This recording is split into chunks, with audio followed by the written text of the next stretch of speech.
greatness. Jumble Dumble, the sole observer of a peculiar phenomenon on his baby's face, joyfully exclaimed, "Sandsorcerer's face radiates every currency. He is my million, my billion, my gold, my lottery, and my very good luck." Sandsorcerer was also proudly named Moneymancer by his father. He would spend nights watching his son under the blanket, as if the baby held wealth, treasures, and the sands of luck. Later in life, people would taunt Sandsorcerer by giving him the nickname Lottery, as it seemed to be the sole inheritance he received from his father. On the other hand, Sandsorcerer's mother dismissed her husband's excitement, saying, "My husband has gone nuts. It's just warts on my poor baby's face." Every night, as Sandsorcerer's mother held and cradled the baby, a humming sound emanated as if sand was swirling throughout his body. Concerned, she would cry and place damp cloths over his forehead, thinking it was a fever. Mother, holding the baby, tears welling in her eyes. "What's that humming sound, my dear? Are you feeling unwell?" Sandsorcerer's mother, voice trembling, placing damp cloths over the baby's forehead. "It's like sand swirling inside him. Is he feverish? Oh, my poor child, what's happening to you?" However, beneath the baby's skin, there was a hint of inner turmoil, an unsettled roar that added to the mystery of his peculiar condition. Although Sandsorcerer's face radiated during the day, no matter how brilliant it was, it seemed artificial and unappealing to onlookers. Jumble Dumble was obsessed with Sandsorcerer's success, so time and time again he would take him to the palmist to unfold his luck. He would look and map his baby's hand marks, observe any daily changes, if any, and chart the curves of his hand and forehead. "Jumble Dumble Sandsorcerer, my boy, your success is written in the stars." Let's visit the palmist once more to unravel the threads of your luck. Sandsorcerer, Dad, do we have to go again? I'm just a regular guy. Jumble Dumble nonsense. You're no regular guy. Look at your hands. They hold the key to your destiny. The palmist will reveal the treasures written in the lines. At the palmist, with a long beard and mustaches, speaks in a heavy voice. "Welcome, Jumble Dumble and Sandsorcerer. Let me see those little hands, young one." Whether the palmist was foretelling their names, or if they had visited enough times for him to remember their names, could not be ascertained. Jumble Dumble, with curious eyes, asks, "Anything special, wise one?" Palmist, "Oh, lucky you. Your son carries the sands of luck. His success would be extraordinary." Jumble Dumble, brimming with excitement as if he were a ringing bell or a resounding drum, exclaims loudly, his happiness evident in the reassurance of his gut feelings about his son's success from the palmist's words.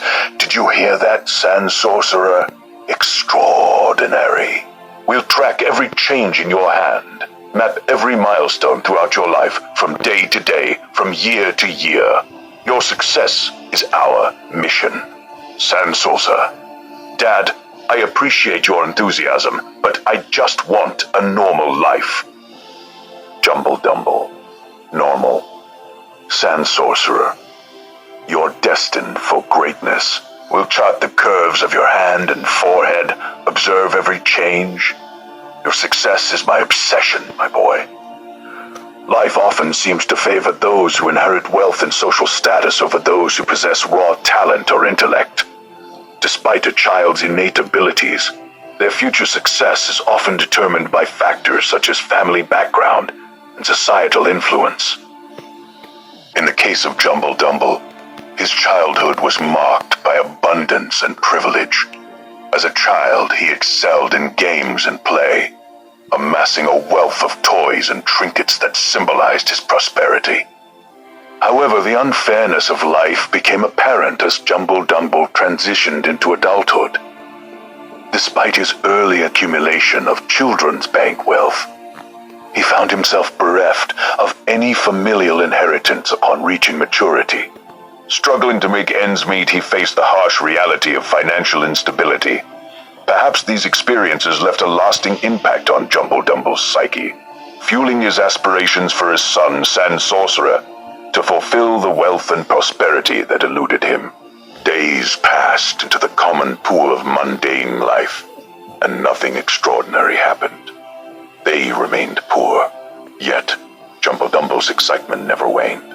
Even on his deathbed, where most people ponder the afterlife, he would cry out, "My son, my money, my wealth." After the passing of Jumble Dumble, Sandsorcerer, now a young adult, eagerly presented his hand to the palmist during the festival, his father's obsession lingering within him.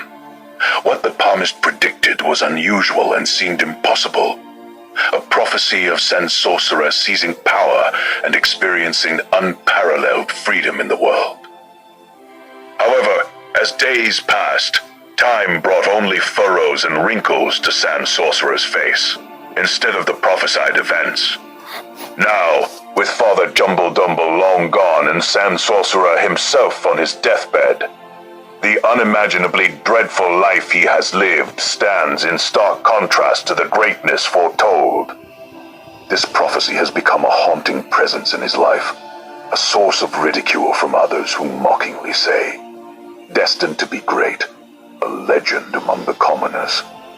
It has been a constant source of pain for Sandsorcerer, akin to an invisible nail penetrating his very being. As he strives to grow, the nail bruises him, causing him to bleed and feel the piercing pain of unfulfilled destiny. Before the operation, all the earlier thoughts and dreams flooded his mind, as if a prophecy was still waiting to unfold. What did he dream? He dreamt of the palmist's words, "Ah, Sandsorcerer, the sands of fate have whispered your destiny to me. A power beyond measure and freedom unparalleled in the world shall be yours." In his dream, Sandsorcerer eagerly asked, "Tell me more, wise one. How will this unfold?" The palmist continued, "A legend among the commoners, destined for greatness. You shall rise to heights unseen, casting a shadow over all who doubted you." Suddenly, Sandsorcerer came to his senses, feeling the sharp pain of a blade that was restructuring his face. In his wakefulness, he still recalls the dream vividly. Coming out, "Mr. Amphitryon, your father's operation was a success. He's in recovery now." Then a nurse came and with a grin announced, "Your father is restored functionally. He is fit and fine now." The news sprang up joyous feelings in him. He exclaimed with enthusiasm and thanked God for showering blessings and restoring his father's well-being. All of the biological organs of Sandsorcerer, even his asymmetrical face, was rectified and replaced with machine organs. The uneven face of Sandsorcerer looked like two persons conjoined together, as if one is looking towards right and another to left side. When Sandsorcerer came back to his consciousness, he was overjoyed and overwhelmed with a fresh experience of healthful brawn and mental resolve. Prior to the operation, the doctor had given Sandsorcerer the freedom to choose either the right or left half of his face for complete facial reconstruction. After the operation, the first thing Sandsorcerer cared about was his face. He hurriedly threw away the blanket covering his body and headed towards the mirror on the wall. As he looked into the mirror, he was awestruck to see the already selected side of his face welded into one beautiful, symmetrical being. Sandsorcerer, looking in the mirror, exclaimed, "I chose the right side for the reconstruction. I feel like a new man," he continued, his voice filled with excitement. The aching pain of sandwarts is gone, and the pricks and needles of time have vanished. His face, now radiant and handsome, made him appear younger than ever. A dream come true for him. Tears streamed down from his large eyes as Sandsorcerer cried out, "No more meaty sand slithering through my skin as if worms were burrowing into my flesh.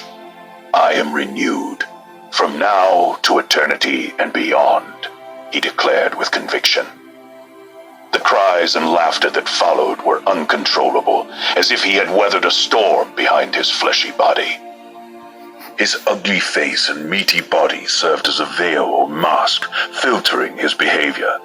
Now, as the veil was lifted, Sandsorcerer's inner self, with all its desires and dreams, stood exposed. Unshielded by any mask, veil, or flesh, the question loomed, how would these unveiled aspects reshape his world and the world around him? Only time would reveal the unfolding chapters of this transformation. Amphitryon gladly enters the operation theater, where he sees his father standing before the mirror, muttering and giggling to himself. Amphitryon approaches him saying, "Dad, the doctors said you're not just physically restored. Your mental abilities are off the charts." Sandsorcerer pays no heed to his words, remaining immersed in his thoughts. He continues to gaze at his face in the mirror, rubbing it with both hands as if feeling the contours and marveling at its newfound majesty.